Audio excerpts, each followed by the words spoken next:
नमस्कार दोस्तों, मैं विवेक एक बार फिर से अपने YouTube चैनल पर आपका हार्दिक स्वागत करता हूं। दोस्तों, हमने फ्राइडे में एक अच्छा सेशन कंप्लीट और थर्सडे में एक अच्छा सेशन कंप्लीट किया और जो इतने दिनों से हमने एक बहुत बड़ा रुख नीचे की तरफ का शुरू किया हुआ था, जो लास्ट मंथ की एक्सपायरी में हमें देखने को मिला था।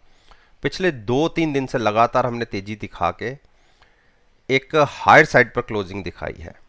और ये तेजी किन वजहों से आई, किन स्टॉक्स की वजह से आई, उसमें से कुछ स्टॉक्स के ऊपर मैं अपना ओपिनियन आपके साथ शेयर कर रहा हूं। जैसे कि सन फार्मा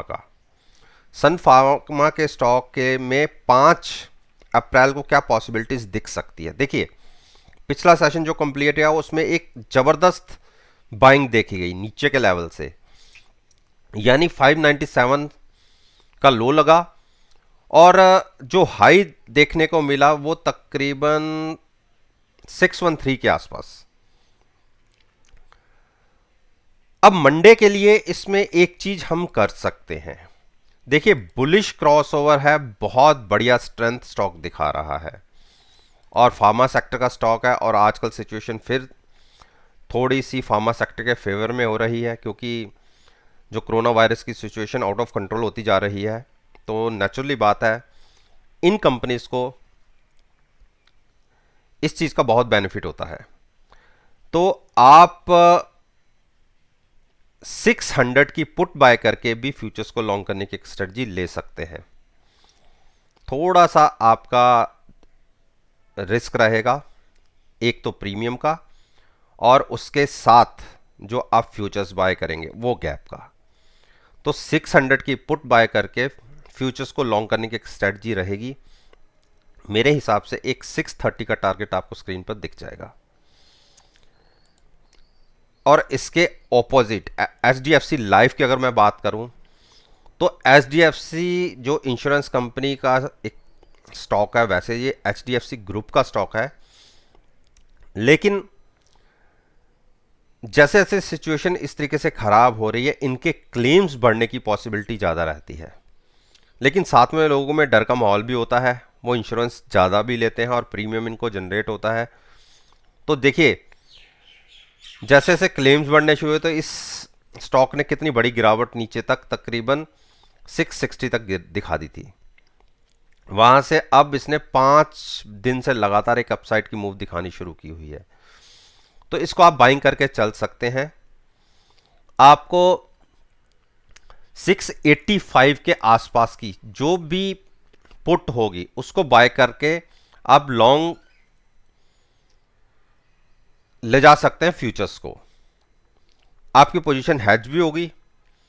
और जैसे पिछले 4-5 दिन से एक रिवर्सल देखा गया है, 702 क्रॉस करते ही ये स्टॉक तकरीबन 730 के लिए एक अपसाइड की मूव दिखा सकता है। 702 एक इसको रेजिस्टेंस फेस होगी। पहली एक रेजिस्टेंस तो उससे भी पहले है, तकरीबन 690 के आसपास। वो क्रॉस हो, उसके बाद 702 क्रॉस हो, तो उसके बाद एक ज़बरदस्त स्ट्रेंथ देखने को मिलेगी। लेकिन हमारी नीचे पुट के साथ फ्यूचर्स लॉन्ग होगा तो ज़्यादा बड़ी रिस्क हमारा नहीं ओपन होता, तो लॉन्ग में रहेंगे, शॉर्ट अवॉइड करेंगे।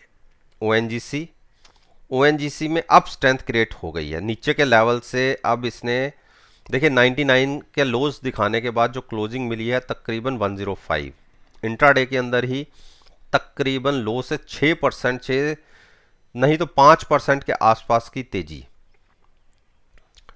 अगर इसने 107 के ऊपर ट्रेड करना शुरू किया तो इसे 110 की एक हर्डल मिलेगी। वो क्रॉस होते ही ये स्टॉक फिर से 125 की तरफ जाएगा। अभी बाय नहीं करना। 106 के ऊपर ट्रेडिंग मिलती है तो 105 की पुट बाय करके आप फ्यूचर्स को लॉन्ग कर सकते हैं। आने वाले दिनों में इसमें एक तेजी की संभावनाएं बन रही हैं और अभी आरएसआई भी 45 के आसपास है। हम इस स्टॉक को शॉर्ट तो नहीं करेंगे।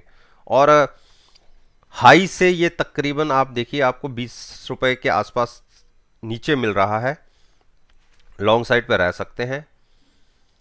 अब बात करते हैं एनटीपीसी। एनटीपीसी ने कोशिश ये की है और ये दौड़ लगाने के लिए तैयार हो गया है। आप ये मानिए कि अगर हमें 110 के ऊपर क्लोजिंग मिल जाती है तो आप इसको लॉन्ग पोजीशन ले जा सकते हैं। 110 की पुट बाय करके फ्यूचर्स को लॉन्ग करने की एक स्ट्रेटजी ले सकते हैं। टारगेट आने वाले दिनों में आपको 115 तक का इजीली दिख जाएगा। शॉर्ट मत करिए। एल एन टी में भी एक स्ट्रेंथ क्रिएट हो चुकी है, क्लोजिंग बहुत अच्छी आई है। 1450 की पुट के साथ फ्यूचर्स को लॉन्ग किया जा सकता है। 1450 एट द मनी पुट होगी और फ्यूचर्स को लॉन्ग साइड पे अगर आप बाय करेंगे तो आपकी नीचे की पोजीशन बिल्कुल हेज हो गई और ऊपर आपको 1540 तक के टारगेट देखने को मिल सकते हैं आने वाले 3 से 4 दिनों के अंदर। तो लॉन्ग ही रहना इसमें ज़्यादा फायदेमंद रहेगा। हाँ, जो शॉर्ट सेलर्स होते हैं, जो शॉर्ट करके ही ट्रेड लेना चाहते हैं, मैं उनके लिए कहूंगा, उनके लिए प्राइस होगा 1425 का। उसके नीचे क्लोजिंग मिलेगी तो ही शॉर्ट कीजिएगा, अदरवाइज पॉसिबिलिटी 95% इस स्टॉक की ऊपर जाने की है। एचसीएल टेक ने एक बेरिश हैमर क्रिएट किया है। स्ट्रेंथ है स्टॉक के अंदर, शॉर्ट तो नहीं कर सकते। हाँ, 980 के आसपास इसे बाय कर सकते हैं, तब तक वेट कीजिए। 980 के आसपास आता है किसी भी गिरावट में तो वहां पुट के साथ पुट बाय करके फ्यूचर्स लॉन्ग करने की एक स्ट्रेटजी होगी। हम यहां से शॉर्ट करके ट्रेड नहीं करेंगे। कोल इंडिया, देखिए कोल इंडिया में जो 163 के हाइज लगे थे, जो तकरीबन हम ये कह सकते हैं कि मार्च 26 फरवरी के आसपास, जो इसी 26 फरवरी इसी साल में फरवरी से ये स्टॉक वन वे तकरीबन बहुत बड़ी गिरावट दिखा चुका है और नीचे जो लो लगे इसमें 127, वहाँ से 5 से 6 रुपए का रिवर्सल देखने को मिला है। लेकिन मैं इस स्टॉक को डिप पे बाइंग करने की बात नहीं करूंगा, क्योंकि आप देखिए बैंक निफ्टी ने इस साल में मल्टीपल रिटर्न्स दिए हैं, लेकिन इस स्टॉक की performance flat to slightly positive रही है पूरे साल में। तो जब हमें ट्रेड ही करना है तो इस स्टॉक में ट्रेड करना बनता नहीं है। ये स्टॉक में स्ट्रेंथ दिखेगी, वो भी एक बार 135 के ऊपर क्लोज हो तो इसे लॉन्ग करेंगे। इतने नीचे के लेवल पे हम इसको शॉर्ट तो नहीं करेंगे, तो वेट करेंगे। बीपीसीएल तेजी पकड़ सकता है अगर 445 के ऊपर क्लोजिंग मिले। 445 के ऊपर अगर ट्रेडिंग दिखती है, आपको लगातार ट्रेड हो रहा है 15 से 20 मिनट, तो आप at the money put buy करके फ्यूचर्स को लॉन्ग कर लीजिए। टारगेट होगा 470। एक बड़े मूव की तैयारी हो जाएगी उस केस में। अभी 2-3 इंडिकेटर्स के बीच में ये ट्रेड कर रहा है, तो इसलिए ना तो मैं सेल की राय दूंगा और बाय के लिए मैंने आपको प्राइस बता दिया। और सेल करना हो तो 420 के नीचे अगर ट्रेडिंग मिले तो ही सेल करना, लेकिन मुझे ये 95% ऊपर का ब्रेकआउट देने की पॉसिबिलिटी दिख रही है, तो लॉन्ग का ट्रेड आपको पहले मिल सकता है। एशियन पेंट्स को आप लॉन्ग कर सकते हैं, लेकिन अगर गिरावट थोड़ी सी मिल जाए, 2500 के आसपास आ जाए, तो वहां पर आप पुट बाय करके फ्यूचर्स को लॉन्ग करिए। यहां पर थोड़ा सा वेट करके ट्रेड लेना बनता है कि एक करेक्शन दिख जाए, उसके बाद ही हम इसको पॉजिटिव साइड पर ट्रेड करें।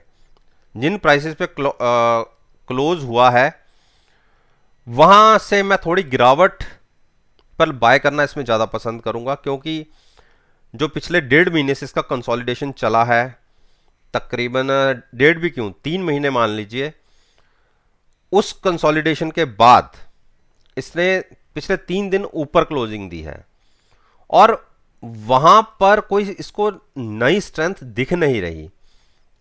तो इसीलिए हो सकता है कि एक बार ये 2500 के आसपास या 2475 के आसपास फिर से आए, तो वहां पर लॉन्ग करना बनता है, पुट बाय करके फ्यूचर्स को लॉन्ग करना बनता है। हाँ, नीचे से ये तकरीबन आप ये मान के चलिए 300 पॉइंट्स की गेन दिखा चुका है अपने रिसेंटली लो से। जो रिसेंटली लो लगे थे वो 2280 के लगे थे और 25 और जो हाइज लगे हैं 2580 के, हाँ नीचे से तकरीबन 300 पॉइंट्स की एक रैली दिख चुकी है। तो अब थोड़ा सा वेट एंड वॉच की स्ट्रेटजी रख के तो ही बाय करना चाहिए, तब तक वेट कीजिए। अदानी पोर्ट ने ब्रेकआउट दे दिया है। क्लोजिंग आप देखिए हमें मिली है 736। पॉजिटिव ओपन हो तो आप बाइंग करके चल सकते हैं। At the money put buy जरूर कीजिएगा, साथ में फ्यूचर्स को लॉन्ग रखिएगा। टारगेट होगा 760 का, और जब तक ये 705 के ऊपर स्टॉक है इसको शॉर्ट करने की गलती मत कीजिएगा। तो दोस्तों ये मैंने निफ्टी इंडेक्स के अच्छी वेटेज रखने वाले शेयर्स के ऊपर बात की है, और मेरा मानना है कि अगर मेरी इस वीडियो को आप 5 अप्रैल के सेशन के साथ एनालाइज करेंगे, यकीन मानिए आपको बहुत अच्छे पॉजिटिव रिजल्ट्स देखने को मिलेंगे। वीडियो अच्छी लगी हो तो लाइक कीजिए, शेयर कीजिए, और मेरे यूट्यूब चैनल को सब्सक्राइब करना मत भूलिएगा। इस बात के साथ मैं आपसे विदा लेता हूं और एक नई वीडियो के साथ फिर से आपके सामने आऊंगा।